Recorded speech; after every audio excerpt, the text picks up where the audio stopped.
Hi, everyone. I'm Eve Samples, Executive Director at Friends of the Everglades. Welcome to our August Clean Water Conversation.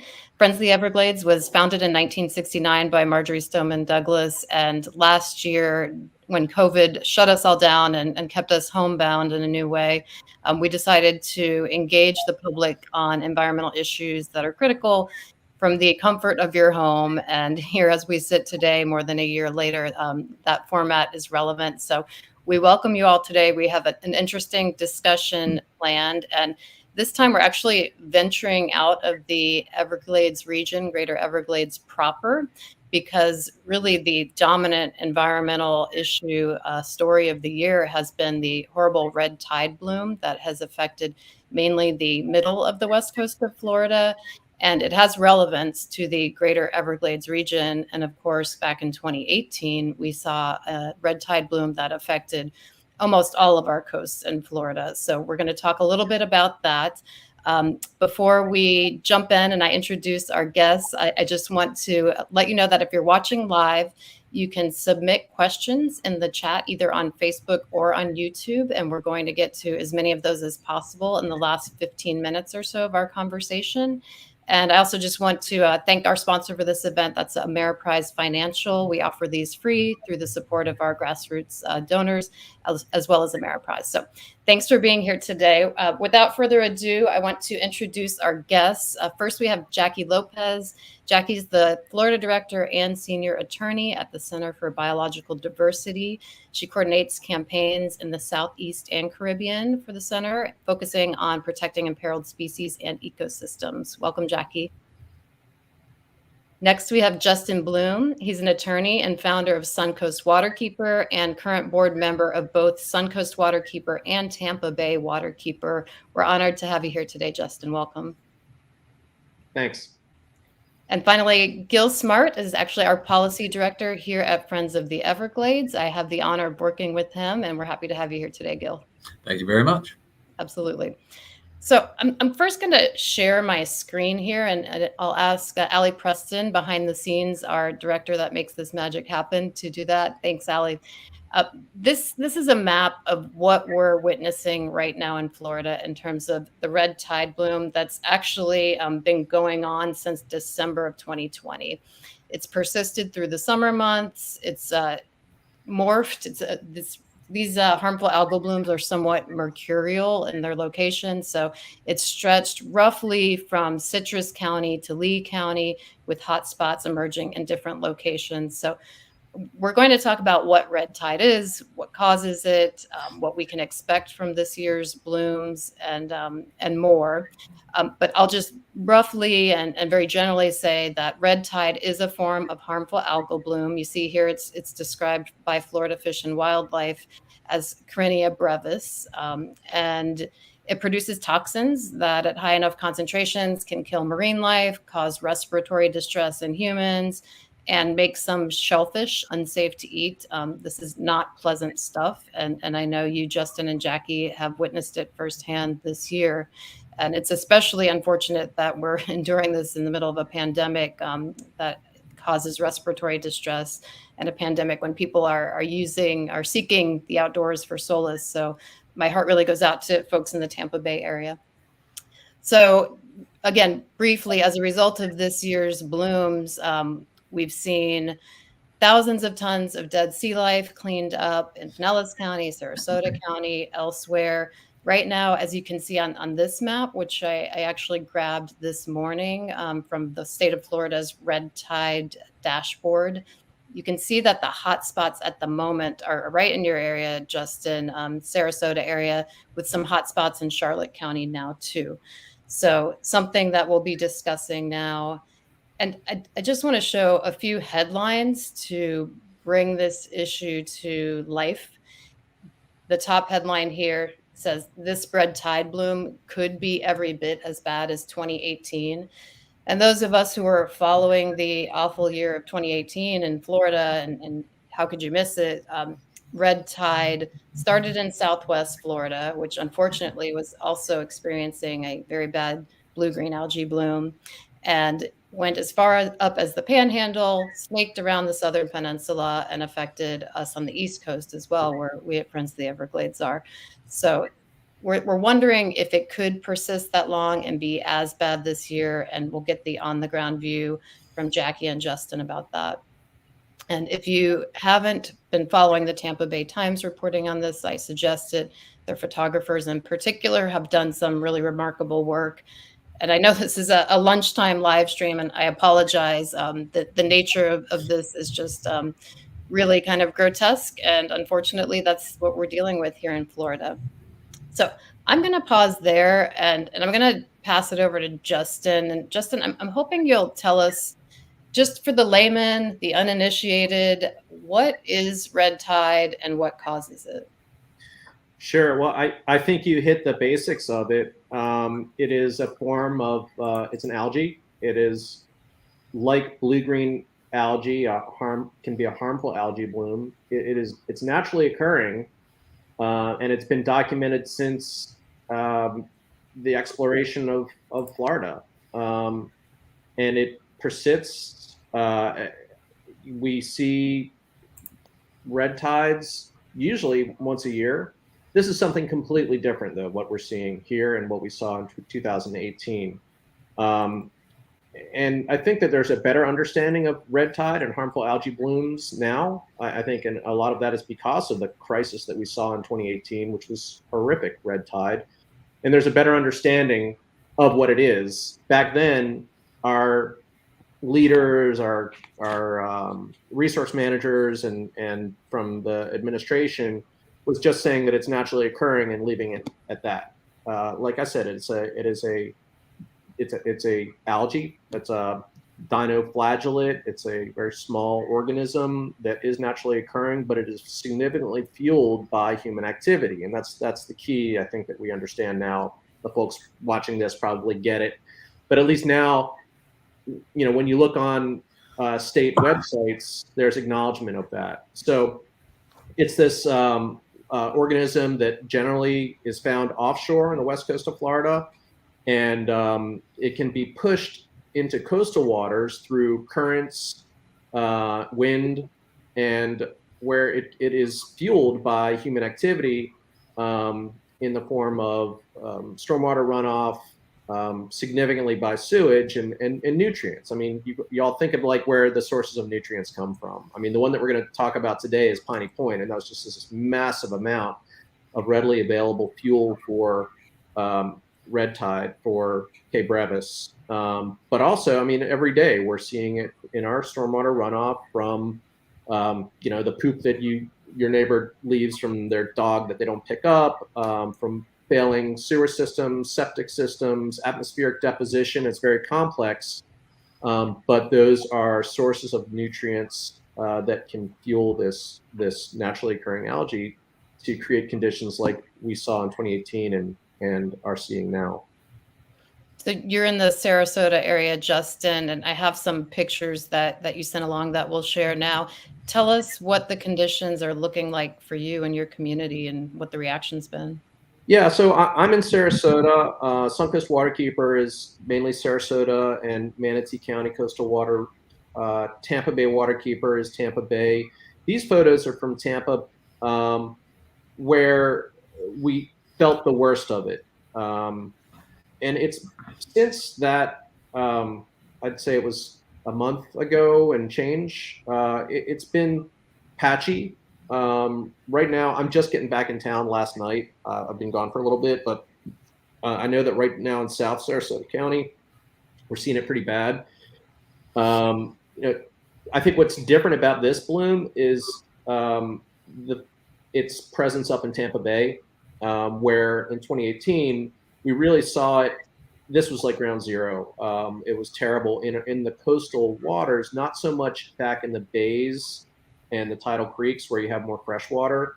And that's one of the unique things about this bloom is that it really seemed to, or for the most part, originate in Tampa Bay around the area of Piney Point and was severely and significantly influenced by that. You're not seeing it as bad. And Jacki, correct me, you're on the ground there in St. Pete where it was the worst.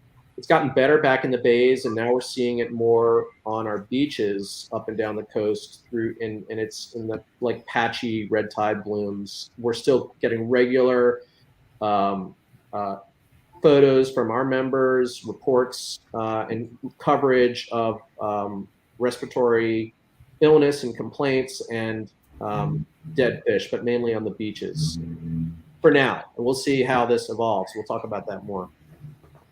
Thanks, Justin. Jacki, would you like to chime in on the St. Petersburg conditions, Tampa Bay in general, to what are you seeing in your backyard? Is it waning or intensifying right now? Yeah, it's vastly improved. So the arc of it was we had the massive discharge out of Piney Point, which had over 200 tons of readily available nitrogen, which fuels algae. It fuels any plant that it comes in contact with. And then about 2 months after that, we saw the formation of a red tide bloom. And FWC, or Florida Fish and Wildlife Conservation Commission, generally describes a bloom condition of when it goes over 100,000 parts per liter. So it's the higher concentration that goes well beyond background levels. And that happened in the lower and middle Tampa Bay area, whereas Justin was explaining, one of the things that's quite different with red tide from the cyanotoxin or the cyanobacteria that we're used to, the blue-green algae we're used to in Southwest Florida, is that it's a marine species. So you generally don't see a persistent bloom where you have more brackish or freshwater ecosystems. So we saw this proliferation of red tide in mid-May, and we started to see the first real evidence of the fish kills a few weeks later. And then Tropical Storm Elsa passed by off the coast.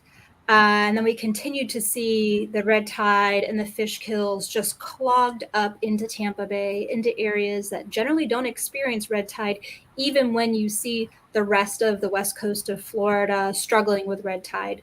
So the situation has improved. The water quality is still poor. The water clarity is still poor, but we're not detecting those high levels of red tide as we were a month or two ago. Yeah, Eva, I can just jump in. I mean, Sure. And I think what Jacki just said is really significant. The water conditions are really poor, and this red tide is really caused significant harm in Tampa Bay. But that's on top of, in our communities, we've been seeing over the last couple of years significant reduction in seagrasses, which I'm sure you guys over on the other coast, and particularly in the Indian River Lagoon area, saw this play out. And that's why we're so concerned. The red tide is terrible, but like what's going to come next? And we're very afraid that we're going to have a repeat of or something similar to what happened over in the Indian River Lagoon. So this red tide and this release from Piney Point is on top of documented losses in seagrasses, significant losses over the last couple of years. Sure. And one of the horrible tragedies of this is that, yes, we're cleaning up tons and tons, thousands of tons of this decaying marine life, but not all of it can or will be cleaned up. And the decaying marine life contributes to nutrient pollution, which can compound the crisis. So it is tragic. And I'm curious to hear from both of you how the community has reacted. I know that in 2018, when Southwest Florida was affected and the east coast of Florida, combined with the blue-green algae, there was a real awakening, and it's terrible that it took that. And I feel like I'm hearing in some of the voices from the West Coast right now that same sense of urgency. But are you feeling that? Yeah, so a big difference between what's happening now and what we saw in 2018. In 2017 and 2018, we saw sustained red tide, unlike anything in recent history, where we had red tide on our coast for about a year, and it was at the same time as a persistent blue-green algae. So there really was nowhere wildlife could go. There was nowhere humans could go on the West Coast where you weren't being impacted by one type of harmful algal bloom or another. And the causes of those were a bit more diffuse. We can talk about the Caloosahatchee River and the discharges from Lake Okeechobee. The reality is we have many different sources of pollution entering our near shore systems. With Piney Point, because there was such a massive amount of nutrient, the equivalent of what the lower Tampa Bay region would experience in over a year, it experienced in less than 2 weeks, we're able to, with a high degree of certainty, pinpoint that issue. And what that has done is draw a lot of awareness and attention to the industry that Piney Point is associated with, which is the fertilizer industry, because Piney Point is a phosphogypsum stack, and the water that was retained there has to do with the creation of making phosphoric acid, which is used in fertilizer.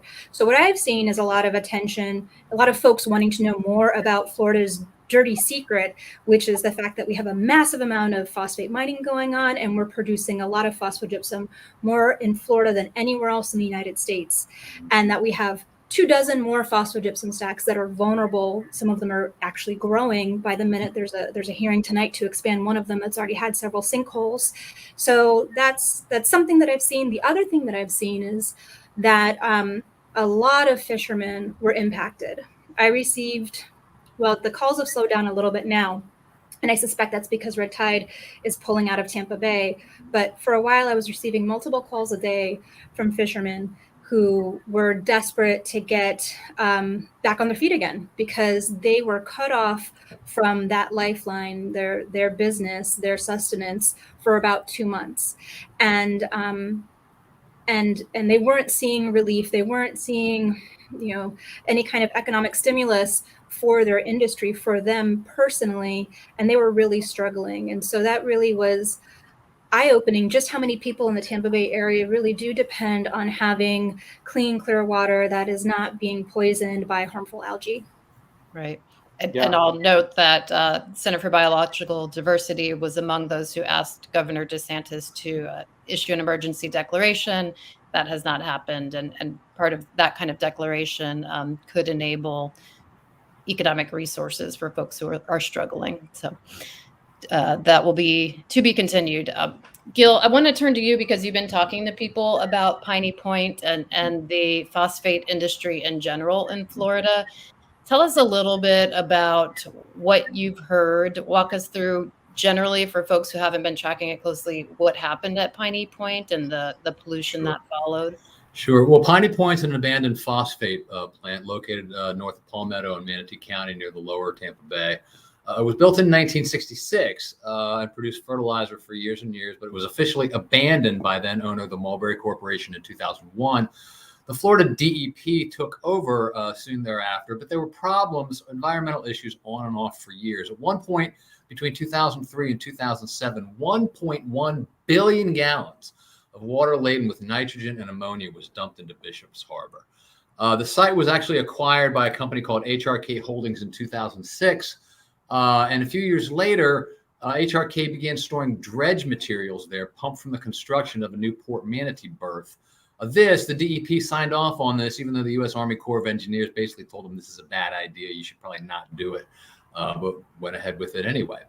There are 3 ponds of what's called processed water inside the phosphogypsum stack. As Jacki alluded, the phosphogypsum is a byproduct of the creation of fertilizer. It's mildly radioactive. It's basically stored in these huge stacks, and there's about a couple dozen, I believe. 27, is it, Jacki, or 29? What's the number across Florida? So I don't have it at the top of my fingertips, but it's basically just piled up, and it's toxic waste, so you can't really do anything with it. And inside the walls are these ponds that are storing what's called processed water. It's the nutrient byproducts of the phosphate mining process mixed with, in this case, Piney Point dredge material and salt water from Port Manatee, as well as rainwater. So what happened here in February, officials with the company that owned Piney Point, HRK, they told Manatee County commissioners that because of rising water levels in these ponds, because we'd had so much rain, there was only room at that point in time for 10 more inches of rain. And they started warning that something needed to be done. By late March, site operators saw a leak on the southwest corner of the largest pond at Piney Point, which had roughly 480 million gallons of wastewater. At that point, a couple days later, the state authorized the release of more than 400 million gallons to prevent a containment failure, to prevent the collapse of the wall. You might recall that they actually evacuated folks in the area, sort of below the region there, thinking that it could collapse. Ultimately, what happened was about 215 million gallons, I've seen different figures, but about 215 million gallons of this processed water was discharged into the bay. As Jacki noted, the bay got a year's worth of nitrogen in about 10 days. And there's also the possibility of new discharges because the retention ponds are once again almost full up and only have room for about 10.5 inches more of rain. So that's one of the big stories over on the West Coast now, is the fact that Piney Point could have to discharge even more water into the bay. Anyway, with that type of nutrient loading going on, it's basically food for the red tide. And that's what happened. Red tide is naturally occurring. The red tide was already sort of, as you mentioned in the opening here, the red tide bloom on the West Coast actually began in December 2020, but this supercharged it. It definitely contributed to the fish kills and other problems caused by the red tide. I saw Joe Whalen, who's communications director for the Tampa Bay Estuary Program, put it this way back in July, quote, "The 200 tons of nitrogen that entered the bay during that discharge event provides the algae with a lot of food, important food that it needs to grow. While we understand that red tide is naturally occurring, that excess nitrogen that resulted from the discharge definitely serves to exacerbate the bloom." So, did it cause red tide? It didn't really cause it. Did it make it a lot worse? Oh, yeah. Thanks, Gil. I think that's very well put. The best metaphor I've heard about red tide is that it's like a stray animal. If you keep feeding it, it sticks around. And Piney Point was a huge amount of food for it. So Piney Point put out a buffet. Right, a buffet. There you go. That's the metaphor I was looking for. Thanks. And Justin alluded to the fact that if you'd looked a few years ago, you wouldn't see any acknowledgement on a state website that man-made pollutants contribute to red tide blooms. Now we're seeing that, but we're going to talk a little bit about whether we're seeing enough action from the state to respond to this. I think the answer is clearly no, because we're in the middle of one of our most severe red tide blooms in recent history. So we'll talk about that. But first, I want to ask Jacki and Justin about the lawsuit that Center for Biological Diversity, Suncoast Waterkeeper, and others filed back in June, right? You sued Governor DeSantis, Florida Department of Environmental Protection, HRK Holdings, the Piney Point owners, and others, for the release of these hazardous pollutants into Tampa Bay. Tell us about the basis for this legal action and what you hope to accomplish from it. I'll start with you, Jacki, and then turn it to Justin. The basis for the litigation it's founded on some federal environmental statutes that have to do with protecting the environment and communities from imminent and substantial harm. So the phosphogypsum stacks themselves are radioactive. They also have a lot of these things that we call nutrients, which is a really odd euphemism for describing something that has such a negative side effect. But indeed, they have a lot of nitrogen, ammonia, phosphorus. They also have sodium. They also have many other constituents in them just as a consequence of their production. And so this particular stack has a really well documented history of various types of failures, multiple massive releases into Tampa Bay and the Gulf of Mexico. And what we saw over Easter weekend was the near complete collapse of a phosphogypsum stack, which would have been devastating for our region in ways that are difficult to even comprehend. Now, we are not out of the woods, though. We have limited freeboard, so we can only expect a limited amount of stability from that stack based on how much rain we get in the region. DEP is working with HRK to try to make sure that we don't have a horrific collapse. But in the meantime, there are a number of issues that we still have concerns about. And some of that is the context, the history that Gil described really well, which is DEP has known about this issue for a really long time, was actually in possession of the gyp stack, was there when the gyp stack was allowed to receive the dredge material against the advice of our nation's premier engineers. And HRK is liable as well for not acting sooner, doing more to protect the environment. And so our lawsuit comes under a few different environmental statutes. What we're looking for out of this lawsuit is this near-term and long-term goals. Near-term, we need Piney Point closed down. This isn't the first time we've talked about closing down Piney Point. It's certainly not the first time we've talked about making money available for it. It is shameful that we've spent probably over $50 million now just since Easter weekend in just containing Piney Point. Whereas closing it, if we had done it 20 years ago when we knew it had to be done, would have been a fraction of that cost and without all this environmental damage. But here we are now. So we want to see that it's closed properly. And what I mean by properly is not out of sight, out of mind, what's the most expedient for the industry or for the regulators, but what's best for the environment, what's best for the community. And then long term, we need a reckoning within DEP. We need DEP to take a close look at itself, how it regulates this industry. Potentially, we need outsiders to look at how DEP is regulating the industry and make improvements so that we aren't threatened by the remaining phosphogypsum stacks, the remaining and growing phosphogypsum stacks in our region. Thanks, Jackie. Justin, what would you add about the lawsuit? And I also want you to weigh in on the question of whether we're out of the woods with Piney Point. Jackie alluded that we're not, and I'd like you to address that as well, please. Yeah, no, I think Jackie hit it really well. Closure, cleanup, accountability, and as far as Gil indicated that we're not at all out of the woods, and there's serious concerns about the integrity of the stacks and its capacity.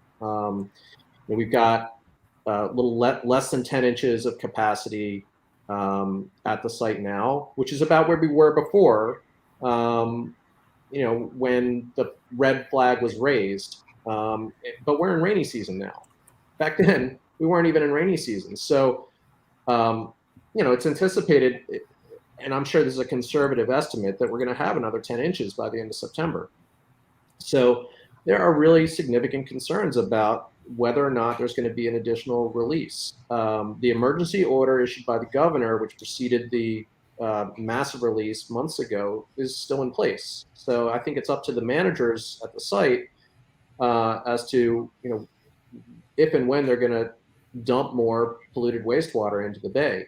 Now, they have been treating significant, we're talking about massive amounts of wastewater, but they've been treating some of the water with this innovative tech, which I'm not sure how innovative it really is. And we don't really know what's in the secret sauce, because accountability is an issue, and transparency is another very significant issue here. I think the innovative tech is really, they're saying that they're reducing 95+% of the nutrients.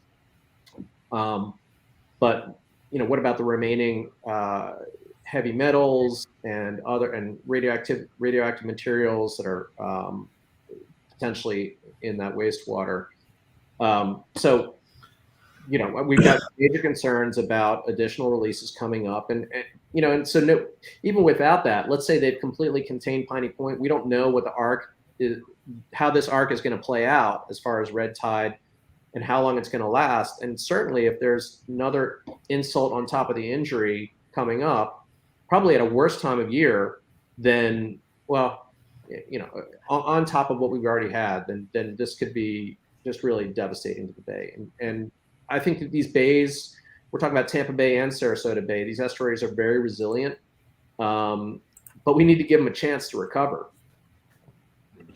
What do you, Justin and Jackie, think about the state's lawsuit filed just this month against the Piney Point owners? Do you think that will bring about any change along the lines of what you're seeking through your lawsuit, or is it completely a different course? I think it's a completely different course of action. It's DEP making allegations against HRK, and very tellingly, their complaint raises a lot of the same concerns that ours does, minus the parts about DEP's role throughout, which is very well documented. So I don't know. It remains to be seen what ultimately results there. We have a bigger problem in Florida, though, with regulatory failures across the board when it comes to water quality. And that has a lot to do with how the DEP implements and enforces, through its existing authority, the Clean Water Act and what's been delegated to it. Yeah, absolutely. And I do want to dive into that a bit. Before we do, let's talk about how what we're seeing this year compares to 2018. You already touched on it a bit, Jackie, but if there's another release from Piney Point along the lines of what Justin just discussed, and we see increased Lake Okeechobee discharges to the west of the Caloosahatchee, where we've already seen cyanobacteria blooms this summer, Do you think it's possible that we could have something along the lines of a 2018 where you have a commingling of these toxins that researchers don't even fully understand yet? And that's the nightmare scenario that we're hoping is avoided here.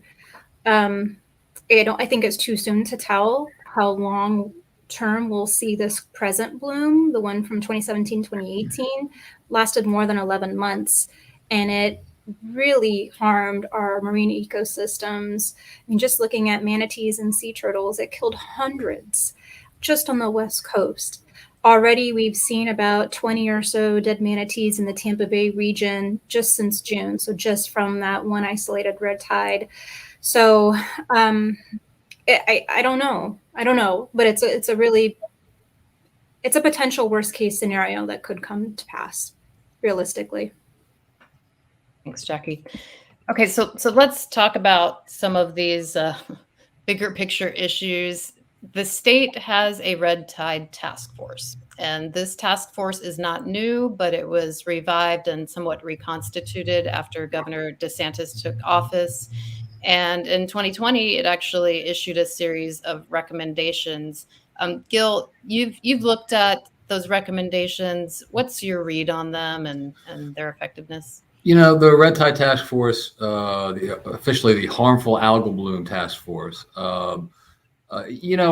issued this document in January 2020, consensus document number 1. Its initial recommendations, and it's still meeting. It's still holding meetings, and so because this initial document was kind of, I would characterize it as sort of weak sauce. It's very nonspecific. There were 4 basic recommendations: public health. We recommended the state invest in improving our knowledge of the effects of red tide on human health. Communications. We recommend the state invest in a long-term strategy to improve communication and education about red tide. Continue the ongoing effort to improve public access to data on harmful algal blooms and water quality. Management and response. We recommend the state develop a comprehensive and integrated red tide response plan, facilitate the development and implementation of technologies that control algal blooms and create tools to improve estimates of the economic impacts, and then research. We recommend the state support enhanced and sustained ocean observations to improve forecasts and expand management options, et cetera, et cetera. So, basically the recommendations boiled down to, we need to study this more. We need to know more about this, and we're going to need more money to do that. And, and then, upon that, I guess, what we'd have, many more specific recommendations. There weren't a whole lot of specific recommendations in this report. So it's not the kind of thing that you can go down and have a laundry list and say, okay, the state said to do, the task force said we got to do this, and this. Kind of not the way it worked. It was, like I said, consensus document number 1, assuming there's going to be a consensus document number 2 and maybe a number 3, where as a product of these meetings that they're still having, we'll get some more specific recommendations. But at this point, I have to say I didn't see anything really groundbreaking in that report. Justin, you want to chime in on that? What's your read on the task force's work and recommendations? Yeah, I agree with Gil, and maybe I'll be a little more. I think that the focus, I believe, needs to be on regulation and enforcement, and addressing pollution at its source, and not on funding efforts to come up with fanciful solutions that like Moat's working on fairy dust to sprinkle on in our estuaries to make it go away. I think that is just it's all good, but I think it's kind of wasteful, and that we really need to focus on addressing this problem at its source, which is, it's a combination of sources that I kind of referred to before, and not just for red tide, but for harmful algae, from the ag community, from municipalities that have leaky infrastructure, to best practices for everybody. And we need strong leadership on this. And I just don't think that our regulated community is up for the task of regulating themselves to address and reduce their pollution. Well put. In 2019, I should mention, the Florida Red Tide Mitigation and Technology Development Initiative set out to address some of these issues with innovative technology. And I think there's a risk that these innovative tech programs can lull people into a false sense of security. It's out of sight, out of mind. We've actually seen this occur with cyanobacteria, blue-green algae blooms. There was a terrible bloom at the Pahokee Marina this spring, and South Florida Water Management District got in there, doused it with algicide, got rid of it. And there was arguably some public health reason to do that. There were liveaboards at that marina, but we didn't address the root source. And if we're focused on innovative technology, which, by the way, these methods are not peer reviewed, there's not substantial accountability for avoiding unintended consequences built into the grants and the programs, I think there's a real risk that they could do more harm than good in the long term. So, Jacki, do you want to add anything to that thread? Yeah, for sure. I think it is a very low bar that we're holding these innovative technologies to, which is that they do no more harm than the harmful algae bloom would have done to the environment. That's pathetic. It's also financially incredibly irresponsible. I mean, we've seen this play out just using like human health as a proxy. It's so much more financially sound to have a human that's in good health, that eats well, drinks plenty of water, exercises, gets sun, and is resilient to all the things life might throw at them, rather than to have someone who doesn't take as good of care of their body and then becomes weakened and sickened with various illnesses. That's much more expensive to manage. And the morbidity, the outcome is much poorer for someone in that type of scenario than someone who's been healthy and resilient. And the same thing is true for our ecosystems. So that our legislators are throwing all of our money, not all of it, but they're throwing a lot of money at mitigation, which is mitigation after the fact. We're talking about mitigating harmful algal bloom once it already happened. And it's not preventing it, not looking at the systemic failures of how we do business in Florida, how we regulate in Florida to prevent the pollution to begin with. That's where we should be focusing our attention. I know it's like the politically uncomfortable, queasy space to be in as a lawmaker, but that's where the real work needs to be done. If I can just briefly jump in and build on that, because I think Jacki's absolutely correct, and so is Justin. It's politically easier to do it this way. It's politically easier to go for these new technological solutions than it is to step up regulation of the regulated communities or step up enforcement of the existing regulations. With all due respect to the Red Tide Task Force, we do need more study, but I think we know broadly what's causing this. It's too many nutrients in the water, okay? There's too much stuff in the water. And unless you have a specific strategy to prevent those nutrients from going in the water and getting into these, the bay or wherever else, then you're just doomed to sort of chase your tail here. I'm reading this is the Tampa Bay Times story about a week ago talking about these new technologies. The one company, the DEP has paid at least $9.8 million to two water treatment companies. The one company says it uses a chemical compound and, quote, electrochemical technology to reduce nutrients in water. The other company says on its website it filters water and uses porous ceramic along with bacteria to convert nitrogen into a non-harmful gas. Do we know that this actually works? Do we know that this is not causing more harm, than would otherwise be caused by the harmful algal blooms? We're doing everything we can to come up with these technological solutions to a problem that there really is a far simpler solution for, but we just don't want to look at that solution as the problem. Exactly.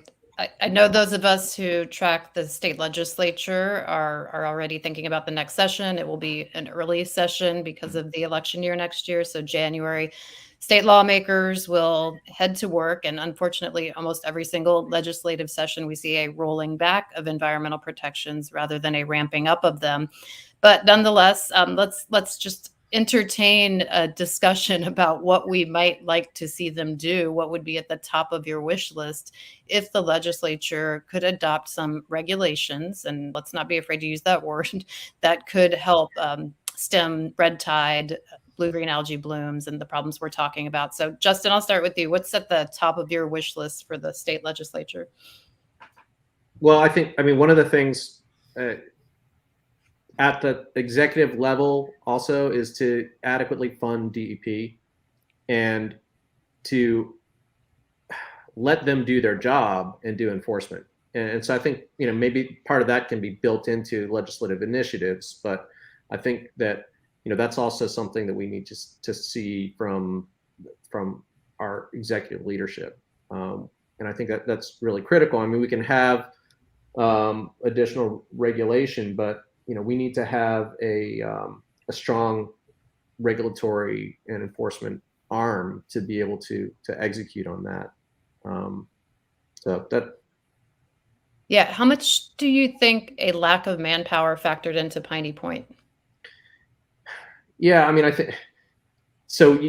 Piney Point is a story that has played out over the last 20 some years, and over that time we've seen. I mean, back then I think the DEP was staffed up, and we saw a massive reduction of staff and talent and knowledge during the Scott administration, particularly at the beginning of it. But this predates that. So the answer is significant. I think that, even before Scott, there was a lack of enforcement, and the phosphate industry has just not been adequately regulated at the federal or state level from the start. Sure. I remember reading some old reporting from Craig Pittman about the DEP's contortions to work with Piney Point decades ago. And you're right, that does predate the cuts. So we certainly can't blame it all on manpower. So Jacki, what's at the top of your wish list in terms of state laws and or executive action to address these issues? Executive action is where it's at. Justin's totally right. We can't expect future lawmaking to result in any different outcome when our existing laws aren't being enforced. And all of that authority resides within the executive, resides with the Florida DEP. So we should be focusing our attention there to the extent lawmakers want to make funding available for that agency to do its job properly, to the extent that that is a limitation. Fine, we're in favor of that, but I'm hesitant to recommend any other additional half measures that are not going to result in implementation and enforcement, because that is something, through our separation of powers that we vest with the executive. So there just needs to be the political will to do those things. I do think one thing that the state could look at is working with the federal government to evaluate how and whether we want the state of Florida to continue to oversee the regulation of the fertilizer industry in Florida. It is so vast, it is so massive. We have over 1 billion tons of radioactive waste. Sure, it's slightly radioactive, but it's radioactive enough that we have to keep them in stacks in perpetuity. In perpetuity. Half-life of this stuff is 1,600 years. There will be an ever-present threat of failure moving into the future. Is that what we want for our communities? Is that what we want to put all of this at risk? Our environment, the ecotourism that drives us, our fisheries, just doesn't seem worth it. So that's something that I think state lawmakers could do is, have a better connection with the federal government and see whether or not we have to rethink how we regulate that industry in particular. But just to take that a step further, and Jacki can talk about this really well, is like the feds aren't doing such a great job either, and Jacki's been at the forefront in seeking to get the federal government to regulate these wastes as hazardous wastes. They're currently exempted.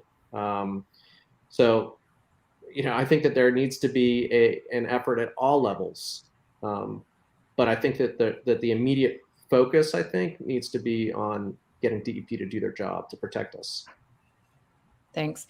So now that we've thoroughly depressed all of our watchers, I'll queue them up for questions, and we'll get through as many as we can in a couple of minutes. I want to ask you one more question, though. And Justin, I think I'll turn this one to you.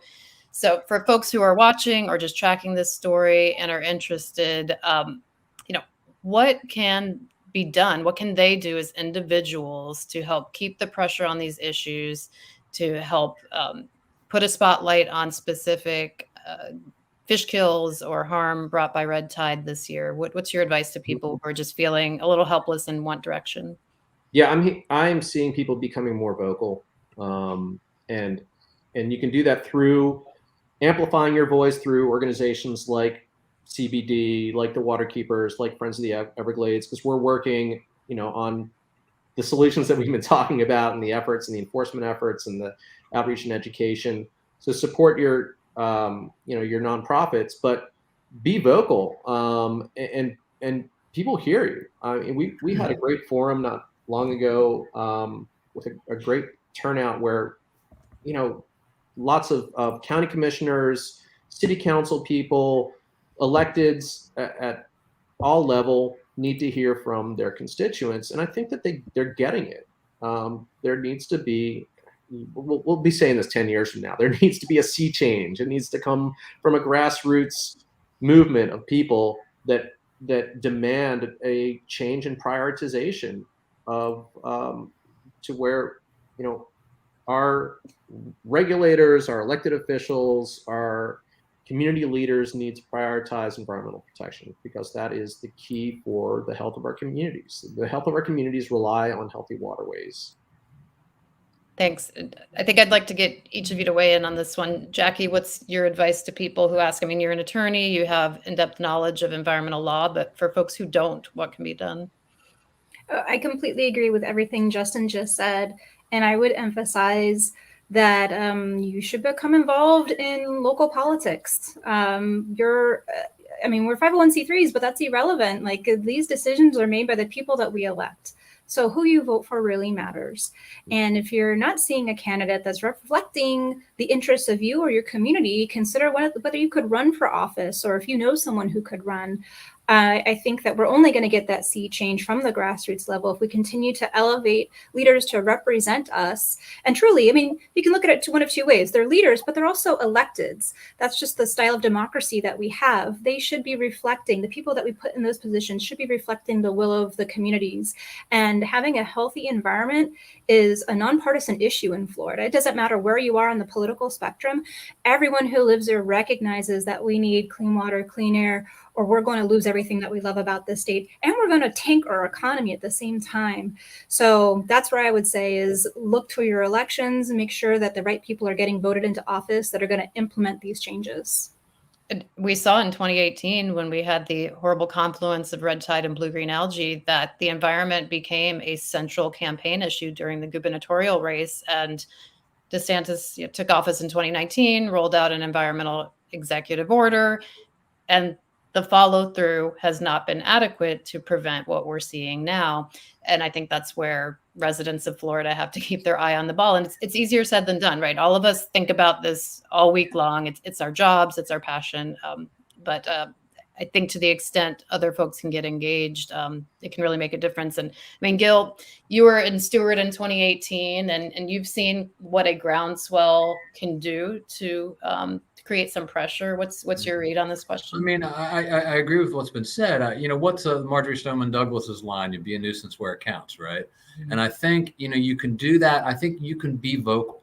I think you can speak up. You can, in a community. So what happened here, where we're in Stewart, Florida, and in 2016, 2018, we endured some pretty horrific blue-green algae blooms, and people got angry. People went out and marched across the bridges here.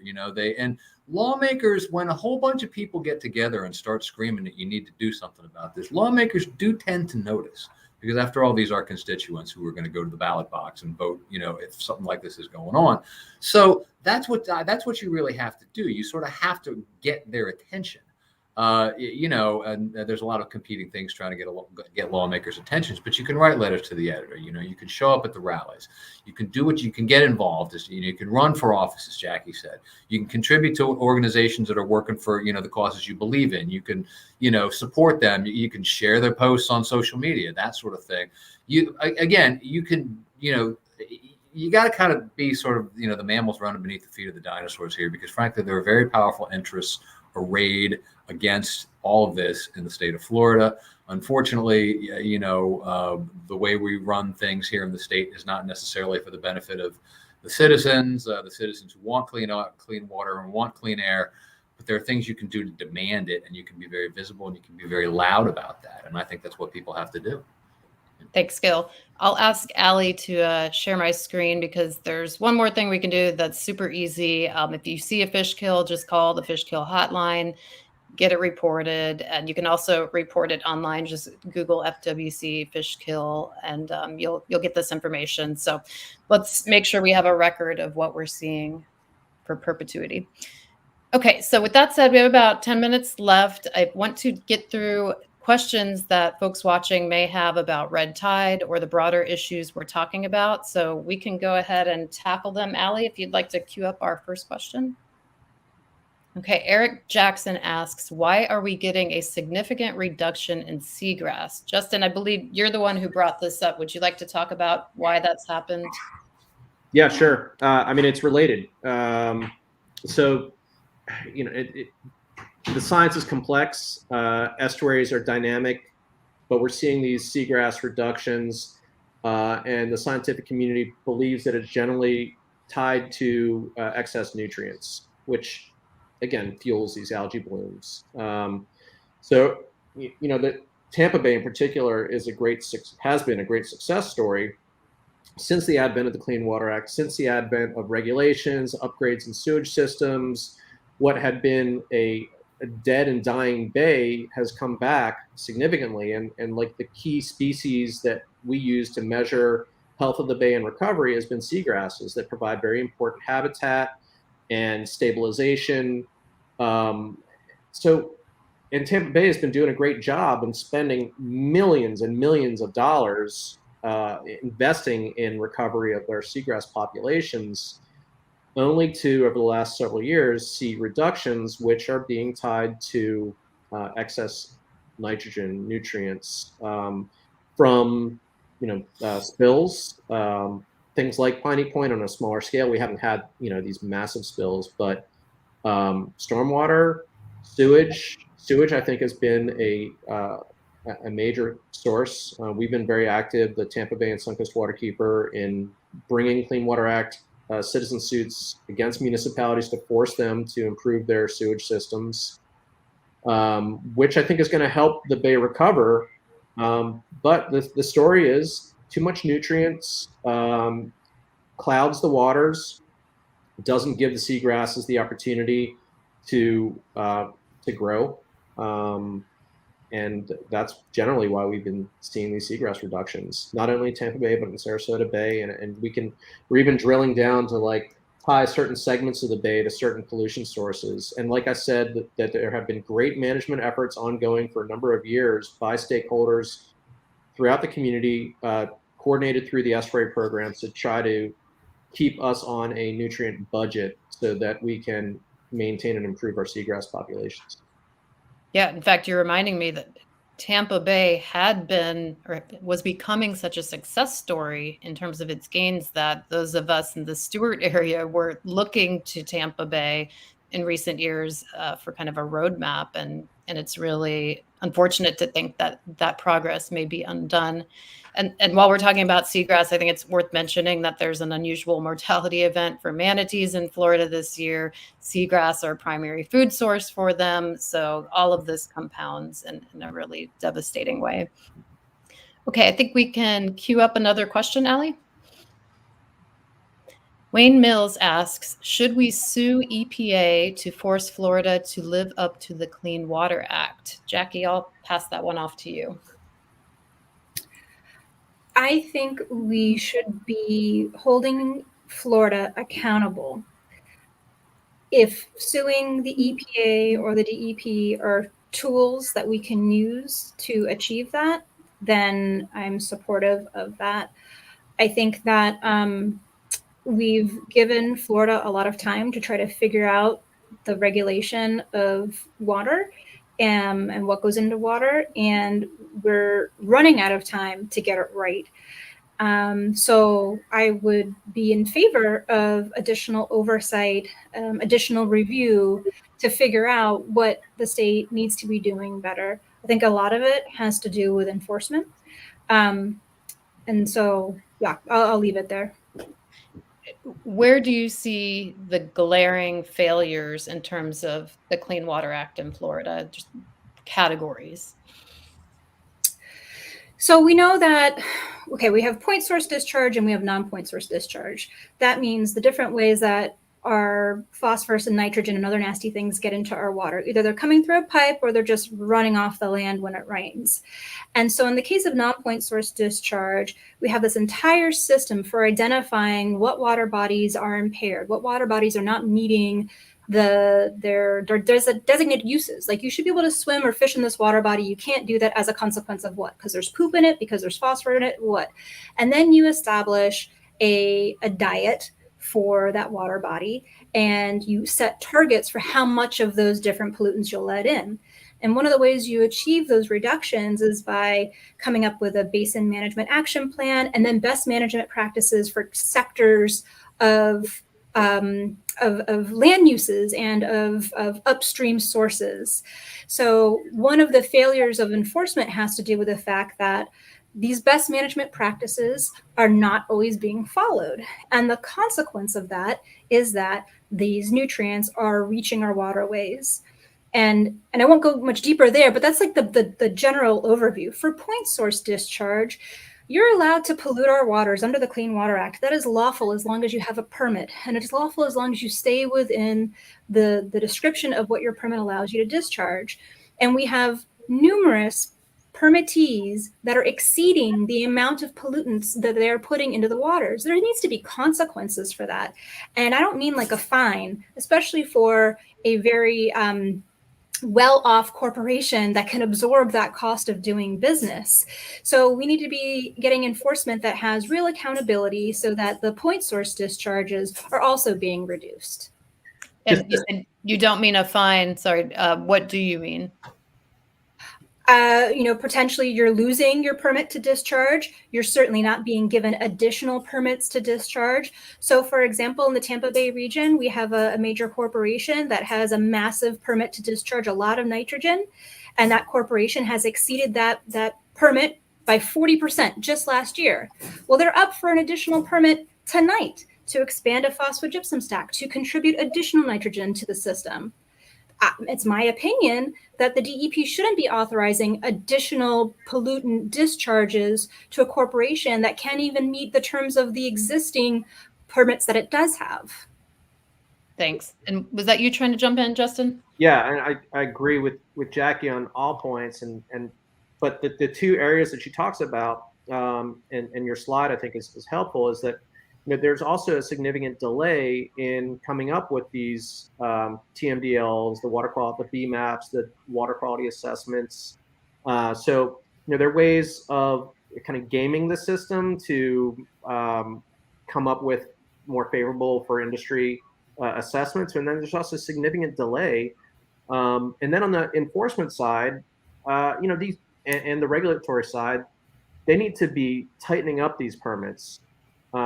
Rather than letting polluters slide on them. So they got to tighten up permits, and then they got to really tighten up and start bringing the hammer down on enforcement. And until they do, we're going to get busier and busier bringing our own enforcement actions against, like Jacki, and I'm sure we'll talk more about the polluter that you're talking about, because we've been successfully bringing cases against polluters that are exceeding their permits, where the state is completely failing and the EPA is letting them slide because they're hands off under a memorandum of agreement and not bringing in enforcement action. So unfortunately, we're going to be really busy. Gotcha. I think we have one last question. I'll ask Allie to tee it up, and really appreciate all the thoughtful input. So Gary Russo says, seems like a tax on pollution would get cities and companies to focus on mitigation and controls. The Superfund tax expired years ago. So we'll phrase this as a question. Should we look at taxing, and this gets to, I think, the question of fines as well, as a method for remedy? Jacki or Justin, feel free to jump in. My answer is yes, but I mean, the reality is that with our current and anticipated makeup of the legislature, that's going to be very, very difficult. And even doing that at a local scale is prohibited through our current legislative stance on preemption. I agree. I think that fundamentally is an approach that is important and works. We live in Florida. I don't see it happening anytime soon, but let's fight for it. I'll keep it really brief. I think at the end of the day, we're the ones paying for the pollution, no matter what. Whether we're paying for it in a tax that helps with mitigation and restoration, and then the companies pass that tax on to us, or there's no tax and we're still paying out of the general revenue to deal with the mitigation and the cleanup. I think what we need to be doing a much better job of is explaining the true cost of doing business and have that be internalized and borne by the corporations. Again, we're talking different than just non-point source discharge necessarily, but when we have major players that are polluting the waters, that needs to be recognized by the consumer as well, what it costs on any measure, socially, environmentally, to have that product or that service, and then make a decision. Do we want to spend money on that? And a tax is one way to do that. Otherwise, we're doing it at the end of the day anyhow, because we're spending millions of dollars on Piney Point, millions of dollars on harmful algal bloom remediation, $3 million a year out of our general funds for the next 6 years going to Moat Marine to talk about innovative technologies. We're spending the money either way. I think that's a perfect note to end it on. And on behalf of Friends of the Everglades, I want to thank you so much, Jacki, Justin, and Gil, for discussing this issue. We certainly hope that conditions don't worsen in your communities over the next several months. We'll be watching and we'll be pushing for the solutions we talked about today. Thank you so much for your time, and thank you everyone who tuned in. Thank you.